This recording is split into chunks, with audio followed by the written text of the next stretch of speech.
do that? Not necessarily. I mean, you can. Sugar is such a bad thing for me that I knew I had to do that. It's terrible for me, personally. It's like crack. It is. Crack might be better at times. Well, yeah, then I wouldn't eat. Whatever. I think we haven't figured it out. So this is going to be fun. Okay. I think this is episode 32, I'm not sure. Ladies and gentlemen, welcome to episode 32 of the Oak Life Show. I'm here with my friend Karyl.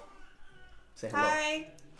Karyl has seen some pretty neat success through some nutrition stuff, changing of things, being patient, letting the process kind of do its job. There are a lot of steps here. What have you learned? What have you gathered? What have you figured out? Well, I started out doing a lot of nutritional changes month before the program started. Okay. And then when the program started, I was... What'd you do beforehand? Beforehand, I decided I had to give up sugar entirely because I was so addicted to it. I couldn't just eat like a couple cookies. I'd eat a ton of them. Oh.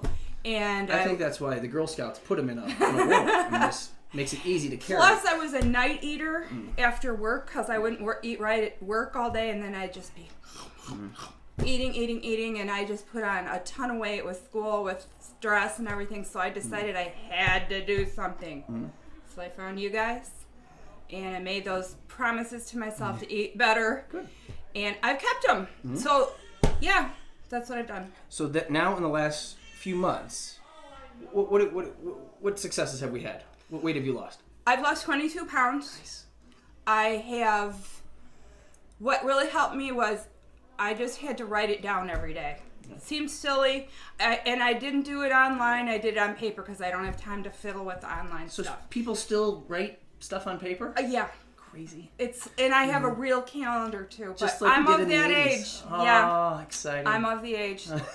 So I writing it down was really helpful. I was mailing it into Isaac like for a really long time, but I kind of quit that because I kind of felt dumb. That's okay though, to have some accountability. Yeah. And, So I did that, and that worked out well. And then I think I got cocky a little bit. Okay. And then I just kind of started swaying back, and it wasn't going well for me. So Okay. I said, Isaac, I got to get this fixed up. And he said, start writing it down again. So I did, and that was kind of important, Good. I guess. Now we've had recent successes, just not even looking at the scale and stuff like that, but in the way of just having a nice positive relationship with food, which I think is huge, because I think people battle food. I love you, I hate you, I love you, I hate you, I love you, I hate you. So some of the things that we start people off with are slowing down your eating. So hard. So hard. It's been since I was a little girl. My job doesn't help me as a nurse because you're always go, go. Eat, go.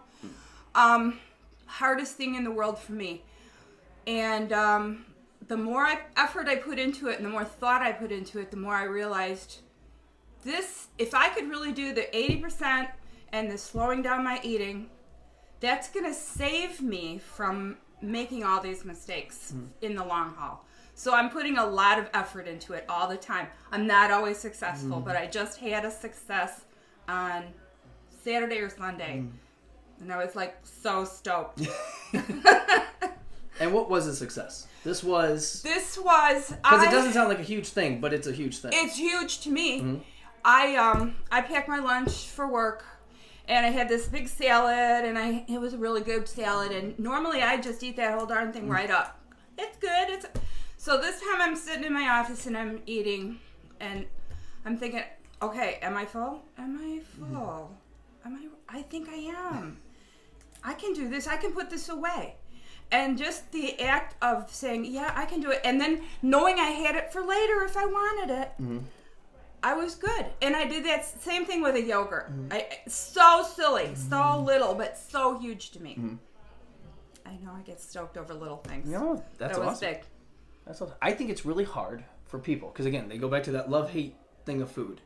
I love this food so much, it's so great. No, but I love this food so much. I hate it because what it does to me, or I eat too much of it, and then I feel like this, or I look like this, or, So then to be able to have a positive relationship with food. I think that is going to be huge. I had no idea how huge it was. So I'm very excited about it. That's awesome. This is hard. Karyl says it's little. I disagree with her. I think it's huge. Well, it seems little. It's like normal people do that, but I don't know if normal people do. That's just my impression. You should ask the normal people out there. I don't know Normal people, do you do that? I don't know what normal people are. I think normal people are you. I think normal people are overworked, stressed out, families, kids, school, job, whatever. I think you're right, Skip Adam. meals. What's in here? I'll eat this really quick. Yeah. And then you get late at night and a refrigerator happens to be there and easy junk food that you don't have to do anything with and it tastes so good. Yeah, I know. Bad timing, high caloric intake. So I think you're figuring it out. I know, I do too, and I haven't ever figured it out in my entire life. This is good. Off and on, off and on. Karyl Carter, ladies and gentlemen. Big round of applause. Put your hands together. Thanks for watching.